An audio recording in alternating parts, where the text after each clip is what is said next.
Que a Luísa Mel não entende nada de bicho, nada de meio ambiente, a gente já sabe. Ela não sabe nem por onde a galinha mija. Cara, tudo bem eu saber nada de biologia, mas eu não esperava que ela também não soubesse nada de direito. Porque será que ela não viu que tava lá, velho? Vai rolar processo, porque ela tá me acusando de um crime. Então vamos lá, cara. Vamos falar desse papo aí, mas antes, vamos resolver essa questão aí do Elefante Sandro, Luísa Mel. Fica, Sandro. Como é que é, cara? Cara, como é que foi o debate? O debate tá bombando na internet, né? Tá. Não tem como a gente falar dos outros bichos sem falar o que aconteceu, né? Cara, a parada foi o seguinte, inclusive o pessoal perguntando se eu ia processar ela, se eu não ia, né? Porque ela, afinal de contas, me acusou de um crime, né? Que é ocultar patrimônio. Aquela história foi muito engraçada. Porque do tipo assim, meu irmão, que a Luísa Mel não entende nada de bicho, nada de meio ambiente, a gente já sabe. Ela não sabe nem por onde a galinha mija. E tá querendo se meter na área de ambiental. Por onde a galinha... Pela cloaca. Contei. Ducto urinário. Pra quem não sabe, existe um ducto. A cloaca é um órgão onde vai combinar ali tanto o aparelho excretor, quanto o excremento, quanto o órgão reprodutivo. Mas tem um ducto urinário ali, que é por onde ela faz o pipizinho dela. Existe a Luísa Mel e agora vai existir o Glauber Mel. Porra, não compara não, velho. Não compara, sabe por quê? Porque a gente sabe que ela não sabe nada de biologia. E quer discutir com dois biólogos, né, cara? Mas, pô, ela fez direito. Né? Então eu imaginava que pelo menos direito ela soubesse. Aí o que acontece? Meu irmão, aí eu vou no podcast. Chegamos lá no podcast, eu e Richard.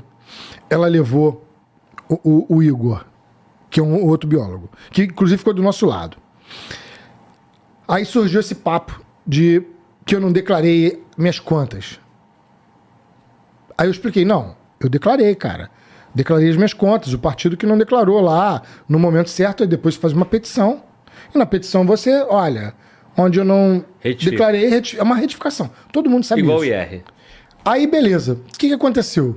Passou-se o debate, tava tudo de boa, tudo beleza. Inclusive eu quero falar sobre isso. Meu irmão, ela vai na internet e fala que eu estava ocultando patrimônio, porque ela faz uma pergunta. Inclusive, eu queria saber se o partido orienta isso. Meu irmão, eu sei que eu falei, pô, oculta patrimônio? Como assim, cara? Eu declarei pro partido, o partido não declarou a tempo, depois peticionou e ok. Aí, meu irmão, fiquei puto. Falei, vai rolar processo, porque ela tá me acusando de um crime. Aí procurei e-mail, cara, botei todo mundo louco, trabalhando o dia inteiro, procurando e-mail que eu enviei, declaração. Prova disso, prova daquilo. Aí liguei partido, vou comer o rabo de vocês, meu irmão. Vocês não declararam essa merda lá, vou acusar. E, maluco, o nego lá no partido, que inclusive nem tô mais. Já saí, tô livre de partido, tá, galera? Aí a galera procurando lá do partido e tal, e não acha documento. Aí pegaram as provas que eu enviei, os documentos estavam lá e os documentos que eles enviaram. Até que 2 dias depois todo mundo para trabalhar, alguém pensou, pô, peraí, se o Henrique entregou, e se a gente fez a petição, alguém já olhou se não está lá no site do TSE? Alguma alma pensou. Caraca, velho, vamos lá olhar. Aí eles foram lá olhar, tava lá a minha declaração. Do tipo, tu não imagina que a Luísa Mel ia fazer essa cagada, né? Tu tipo, cara, tudo bem eu saber nada de biologia, mas eu não esperava que ela também não soubesse nada de direito. Porque será que ela não viu que tava lá, velho? E botou todo mundo louco aqui, doutor. Porra, ela não viu. Acreditei nela, cara. Só que tava lá, minha declaração. E aí?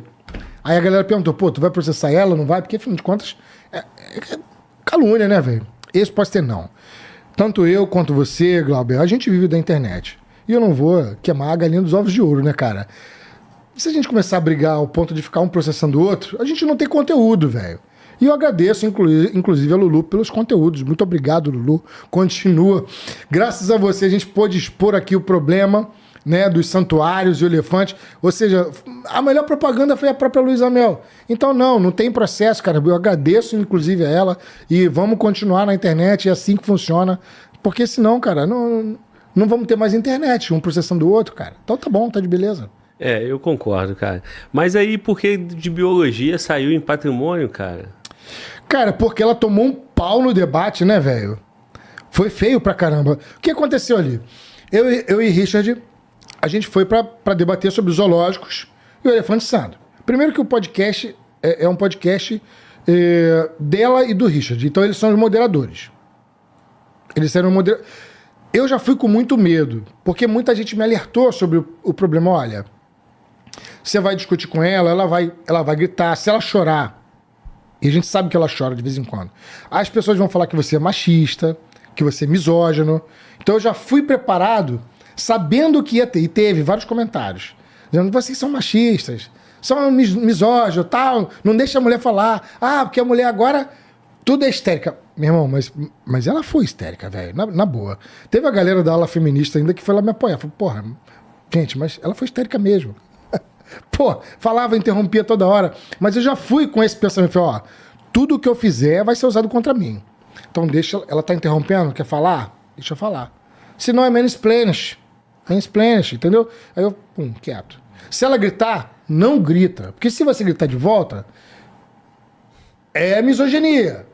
Então, fica quieto. Eu deixei ela falar, interrompeu tudo que tinha que interromper, mas na verdade ela não interrompeu em nada que correspondesse ao assunto, que era o elefante zoológico. Pelo contrário, ela ainda levou um camarada que trabalha com zoológicos e ele mesmo ficou contra ela. Falou, peraí, os zoológicos são importantes, cara. Agora, a gente tem um problema no Brasil. O problema é que o grupo, a Luísa Mel, ela encabeçou isso, ela e o grupo dela, encabeçou uma demonização aos zoológicos. Então, virou feio. Outro dia eu estava no WhatsApp das crianças e alguém colocou lá, vai ter uma viagem para o Zoológico do Rio, né, o Bioparque. E aí tiveram algumas mães lá, cruz credo, zoológico é uma coisa de, sabe, demonizou o zoológico, como se o zoológico fosse aquele zoológico de 1920. Claro que os zoológicos tiveram erros. Claro que os zoológicos eles começaram com uma exposição de rico, né, de animais de coleção. Mas eles foram mudando, foram se tornando mais científicos. Os zoológicos são imprescindíveis para a preservação ambiental. Os zoológicos estão atrelados a museus, a universidades. São centenas de artigos científicos publicados. São dezenas de dissertação de mestrado, tese de doutorado. Um monte de coisas de ecologia. A gente só tem... mico-leão dourado, aranha azul, ônix da Arábia, panda vermelho e vários outros animais, graças aos zoológicos com seus programas de reintrodução de animais que eles fazem parte. Por exemplo, o Glauber, mico-leão dourado. O que eu faço?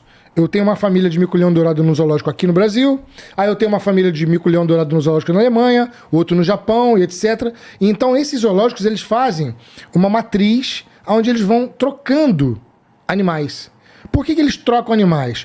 Para aumentar a variabilidade genética desses animais. Para que eles não fiquem com consanguinidade. Lembra aquele lance? De irmão com irmão é ruim? Uhum. Pois é. Os zoológicos, eles precisam de ganhar dinheiro. Então, eles vão expor alguns animais. Isso é natural. Mas outros estão só num programa. Então, o que acontece? Eles são imprescindíveis. E houve essa campanha de demonização dos zoológicos. Isso é terrível para o meio ambiente. E aí, o que acontece? Você tem essa galera vegana fazendo uma espécie de greenwashing. O que é um greenwashing? Greenwashing é uma espécie de lavagem, tipo lavagem de dinheiro, só que é lavagem verde. É tentar se parecer ambientalmente correto só porque você come alface. Entende a parada? Ou seja, não tem nada de sustentabilidade. Eles criaram essa ideia e aí eles partem do pressuposto de que o zoológico está explorando animais. O zoológico é um explorador porque cobra o ingresso. Cara, esse é um elitismo terrível. Claro que não é todo vegano, só para ficar registrado, até porque eu tenho muitos seguidores veganos e vários não pensam assim, são a favor do zoológico, então já estou fazendo a ressalva. Mas, de fato, o que acontece é que inúmeros veganos são capitaneados por essa ideia. São capitaneados por esse grupo aí que a gente chama da fofofauna. É aquela galera que só se interessa por gato, cachorro e bichinhos fofos. E eles sabem que eles gostam dos grandes, né? É elefante, é urso. Por quê? Porque esses animais, eles trazem recurso. Então, o que eles propuseram? Propuseram um santuário. Santuário que não existe no Brasil. Não existe santuário. Não existe a categoria. É um mantenedouro. E aí, no Brasil, você criou um santuário de elefantes, santuário não existe, de 1.200 hectares, no Cerrado Brasileiro, de uma ONG gringa, uma ONG americana, num local onde é riquíssimo em terras raras. Riquíssimo em terras raras. Tá escutando o que eu tô te falando. Aí o que acontece? você tem lá o zoológico de Sorocaba, que é um zoológico de excelência, um zoológico público. Público! E eu não consigo entender isso. A galera atacando o zoológico público para tirar o elefante de um zoológico público para colocar num santuário que vive de doação. Por que você vai tirar do zoológico público? Ah, porque o zoológico público não está em condições. Aí você tira do zoológico público porque, hipoteticamente, o público não faz serviço direito, é mais ou menos isso que eles falam. Aí coloca no local onde vive de doação. Agora, tem pequenos detalhes aí. Doação. Doação. Gringa, doação, grana. basicamente. Grana. Doação estrangeira. Doação, Pix. Não, você entra na página do tal Santuário dos Elefantes, tá lá, adote tal elefante, é R$100 por mês. Quer que ele come uma cerejinha? Mais não sei quanto. Quer comprar uma camisa? Mais não sei... Não faz sentido. O próprio santuário não tem dinheiro próprio. O dinheiro dele é de doação. Por que não deu pro zoológico? Aí você tem marcas como a Marula, por exemplo. Deixar bem claro aqui, ó, que vergonha, Marula. Que vergonha vocês, em vez de apoiar zoológicos, como, por exemplo, o Zoológico de Brasília, que tem um elefante africano lá, que o pessoal quer colocar o macho com a fêmea, precisa de recurso. Não, vocês vão apoiar o quê? Vão apoiar santuário. É isso que a galera tem que cobrar. Cobrem dessas empresas. Umas coisas estranhas assim, sabe? E aí se capitania essa galera que é meio vegana, porque os caras partem do pressuposto que, olha, o zoológico está explorando o animal. Gente, o zoológico de Sorocaba cobra ingresso de R$8. R$8. As crianças de escola pública vão para lá para assistir, para ver os bichos, interagir com os animais, fazer educação ambiental, que é imprescindível. É imprescindível que você veja o animal, sinta o cheiro do animal, entenda o animal, para que você possa preservar. Pantanal pegou fogo, 20% do Pantanal pegou fogo, ninguém se comoveu. Por quê? Porque o cara pensar, o que tem no Pantanal? Jacaré, lagarto, lagartixa, cobra que queima. Ele não tem aquele amor. Agora, se ele tivesse ido, por exemplo, no Butantã, visto os animais, essas serpentes são importantes para a natureza, lagartos também são importantes, ele teria um outro apreço, cresceria com uma outra visão, entende? Uhum. Mas não. Essa galera quer demonizar os zoológicos. A troco de quê? A troco de quê? Só por uma ideologia de greenwashing, onde o cara acredita que se comeu sanduíche de alface salvou o planeta. Pronto. Como se o problema todo estivesse apenas no peido da vaca. O problema todo não está no peido da vaca. Isso é um dos problemas. Inclusive, os povos indígenas, Glauber, povos indígenas, eles consomem carne de animais silvestres todos os dias. Todos os dias. E eles são infinitamente mais sustentáveis do que qualquer vegano de iPhone. Porque para produzir um iPhone você gasta uma quantidade bizarra de energia e polui pra caramba. A gente chama isso de pegada ecológica. Pegada ecológica é o quanto de recurso que você consome na sua existência. E pode ter certeza que nós aqui na cidade temos uma pegada infinitamente maior do que indígena comendo animal silvestre. Porque ele preserva a natureza. E ao preservar a natureza, os animais se preservam também, mesmo que eles consumam lá. Alguns países na África fizeram isso. Ao invés de criar o gado, ao invés de matar para plantar, eles consomem o animal diretamente. E o animal continua lá, a natureza continua existindo. É mais sustentável. Então esse papo de que comeu o sanduíche de alface salvou o planeta é mentira.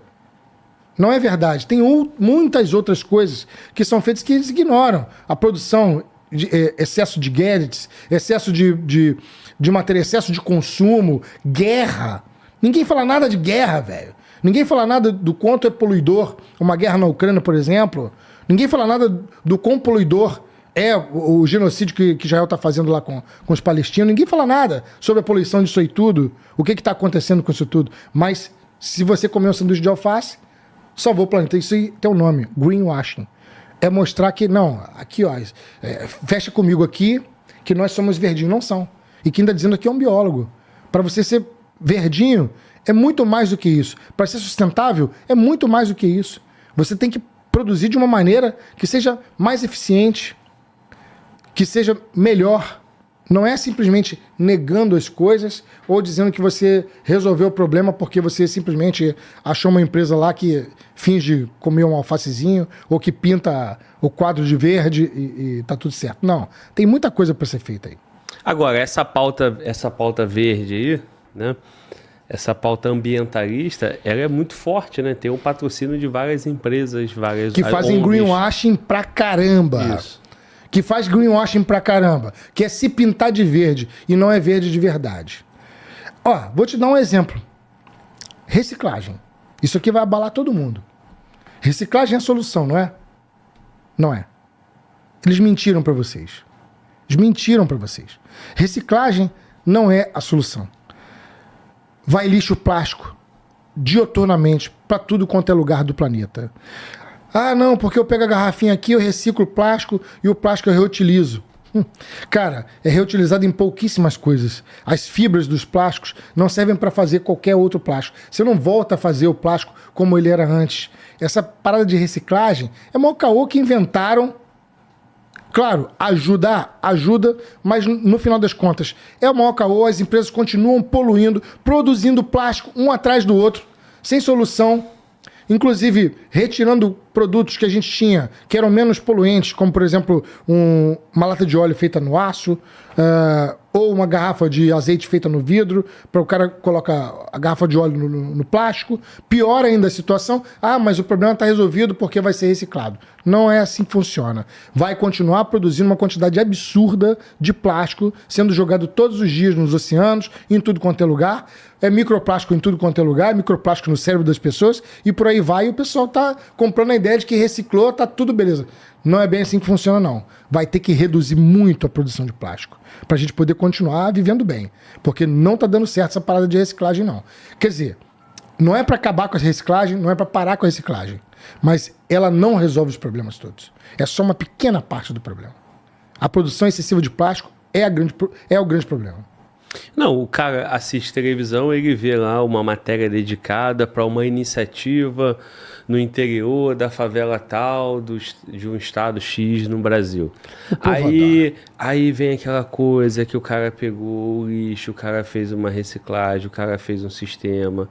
Ou então, pessoas que não produzem lixo. Olha aqui, ó, esse aqui é o meu lixo da semana. Aí vem um cara com um saquinho, 2 papéis de bala, assim, como se fosse, no mesmo volume. Aí o cara olha aqui e fica encantado, né? Aí tem toda uma comunicação em cima disso. O nome disso é greenwashing. É o cara que faz a lavagem verde. Ele simplesmente inventa uma solução mirabolante do nada, faz um escarcéu danado, uma grande propaganda, e como se isso fosse a resolução dos problemas. Muitas empresas fazem isso. Aí pagam alguém para fazer uma propaganda disso, uma propaganda daquilo outro, e elas continuam poluindo pra caramba. As grandes empresas elas precisam modificar o seu meio de produção. É reduzir o máximo essa produção de lixo, ter o reverso, né? O retorno daquele lixo que elas produzem é muito maior do que o que a gente está pensando. Então, não é tão simples. Eles constroem uma imagem verde, é mais fácil do que rever todo o processo. Beleza. Aí essa galerinha que é contra zoológico entra na jogada. Entra na jogada. Por quê? Porque, porque você é um verdinho. Você comeu alface. Tá tudo resolvido. Dane-se a produção de plástico, dane-se a questão das guerras, dane-se tudo, entendeu? O negócio é que você é um verdinho agora. Mas não é. E a gente tá aqui para desmentir isso aqui. Ser sustentável é muito diferente disso. Ser sustentável é você preservar o máximo que você puder, principalmente das áreas florestadas. Porque é lá que vivem os animais. Tá, então vamos lá, e você falou das mentiras, agora eu quero ouvir as verdades, porque quero saber o que você tem para falar pra gente sobre contrapor esses temas aí, né? Por exemplo, o zoológico, você começou a dizer que ele tem uma importância que está associada à universidade. Então, vamos lá. Por favor. A galera vai cair no papinho de que o animal está sendo explorado ali. De fato, a gente não vai passar pano aqui para zoológico, porque já teve zoológico que fez merda. Os zoológicos, eles começam errado, tá? Mas eles se transformam. É assim que funciona a natureza, é assim que funciona o ser humano. Primeiro você teve a alquimia, para depois você ter a química. Primeiro você teve a religião, para depois você ter a filosofia, para depois você ter a ciência. E as coisas vão se derivando. Os zoológicos, eles começaram como grandes coleções de riquinho e etc. Mas eles foram se transformando ao ponto de você ter coleções científicas e ao ponto de serem importantes, inclusive, para você repovoar animais na natureza. E pode aumentar ainda para ser um banco genético de plantas, etc. A gente pode expandir essas coisas ao longo. Eu trabalhei muito tempo, Glauber, com combate ao tráfico de animais, resgate e soltura de animais. E o que acontece no Brasil é um verdadeiro descaso para a fauna silvestre que todos os dias, absolutamente todos os dias, são centenas de milhares de animais silvestres jogados nas prefeituras, bombeiro, polícia civil, polícia rodoviária, etc., que são apreendidos de alguma maneira ou que são resgatados da casa do tráfico ou que aparecem resgatados de atropelamento, maus tratos, etc. São centenas de milhares de animais quebrados, jogados nos cantos das prefeituras. Como é que resolve isso? Bom, você resolve isso entregando esses animais nos CETAs. O que é o CETA? CETA são centros de triagem, centro de triagem de animais. Onde que é o CETAs aqui no Rio de Janeiro? Seropédica. Funciona de segunda a sexta, horário comercial. Sábado e domingo não funciona, não é aberto. Se você, sei lá, um pato bateu no seu para-brisa do seu carro, você não vai ter onde levar. Vai ter que esperar até segunda-feira para levar lá em Seropédica. Tem como isso? Não tem como. Tem como o cara sair lá de Macaé para levar um gambá atropelado para Seropédica? Não tem como. Tem como o cara sair lá de, sei lá, Volta Redonda para ir lá em Seropédica para levar uma preazinha que apareceu com a pata esmagada porque um carro passou em cima? Não tem como. Não funciona. Ou seja, é uma coisa muito específica.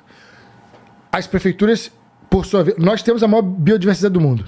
Nós temos a maior biodiversidade do mundo. E por incrível que pareça, você vai nas guardas ambientais do Brasil inteiro, de todos os municípios, guarda ambiental, polícia ambiental.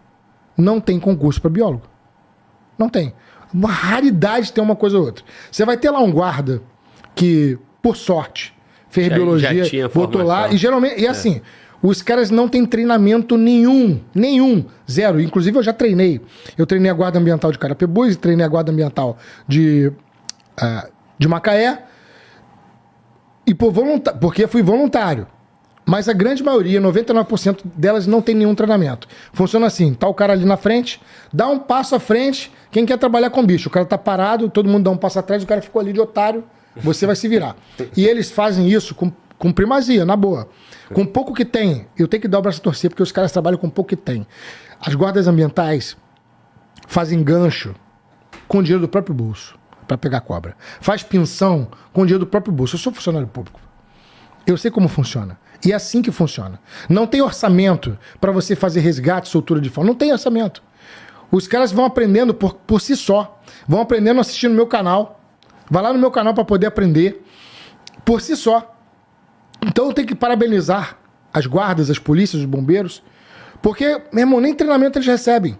Eles já são... O bombeiro, coitado, tem que salvar a vida, recolher defunto, sabe? E ainda tem que resgatar bicho.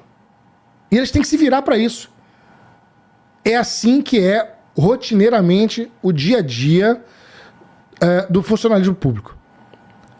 Agora, se eu tivesse, por exemplo, zoológicos e obrigasse esses zoológicos a receber esses animais, como por exemplo o zoológico de Sorocaba, o zoológico de Ribeirão Preto, onde eles fazem esse auxílio no recebimento de animais silvestres, e esses animais silvestres, por sua vez, junto com as universidades, etc., podem alguns voltarem à natureza. Porque bicho quebrado tem como voltar à natureza. Bicho sem arara sem asa não volta. Precisa de um zoológico. Agora tem um pequeno detalhe aí. Já reparou que esses bichos não geram pix? Ninguém tá afim de dar pix pra uma arara de asa quebrada. Não. Ninguém tá afim de dar pix pra uma tartaruga de casco quebrado. É só elefante e girafa. Meu irmão, mas os Big Five... A zebrinha... Os grandões... bonitão do Madagascar. Aí tu vai ver que... o que acontece. Zoológico de Sorocaba. É o Ministério Público mais envezado que eu já vi em respeito a bicho de todo o Brasil. O que tem lá? Pô, macaco, chimpanzé. Opa! Aí criaram um santuário de chimpanzé do lado. Levaram o macaco de lá. Macaco black. O macaco bonitinho, vivia de boa, comendo as frutinhas. Não demorou um ano, ficou cadavérico lá no santuário. O santuário do chimpanzé, o cara mostrou, orgulhoso. Ele mostrou. Por isso que não cabe me processar não, porque você que mostrou, cara, na internet. Você mostrou no programa. Comida para chimpanzé lá. cara dando mariola, bananada, chocolate, pudim, refrigerante. Aquilo ali, meu irmão, o que o cara mostrou que dava, se eu pegasse uma nutricionista de escola pública, né? Porque eu trabalho com escola pública. Pegar a nutricionista que faz a merenda das crianças, se ela bota aquilo na merenda das crianças, ela é demitida. Ela é expulsa. Porque tudo bem, uma vez ou outra numa festa, até rola. Mas não diariamente. Mas toda semana o cara fazia feijoada pra chimpanzé, velho. Meu irmão, você tem noção? O cara chegou a fazer uma campanha. De chinelo pra chimpanzé. O pé do chimpanzé é a mão, cara. Como é que você faz chinelo pra chimpanzé? E a galera compra essa ideia. Por quê? Porque o nome santuário te remete a santo. Santo. Aí eles vêm com essa ideia de que, pô, vou pegar o elefante Sandro que tá no Zoológico de Sorocaba, que é um zoológico público de excelência internacional, pra colocar num santuário onde ele vai ficar voando, sei lá, igual o Dumbo. É isso que a galera imagina. Gente, são 1.200 hectares. Um elefante que tem 54 anos de idade. Ele já é, assim, lá pros 90 anos, se fosse contar na idade humana. Você acha que eles vão soltar o elefante em 1.200 hectares? Aí pra você botar o colíriozinho no olho do elefante, vai fazer o quê? Vai voar com o helicóptero. Procurar ele em 1.200 hectares, dar um tiro de dardo nele. Aí ele cai, aí vai lá e pinga o colírio. Todo dia faz isso? Tu acha que isso vai acontecer lá? Ele vai ficar confinado lá. Então assim, não tem esse papo de tirar o elefante. Ah, vai ser melhor pro elefante. Não, o elefante está muito bem tratado no zoológico de Sorocaba. Só que se criou toda essa ideia de lavagem verde, entende? E levou isso pra internet, cara. E a galera comprou barulho, mas por sorte, dessa vez os biólogos estão sendo escutados. Por sorte, estamos sendo escutados.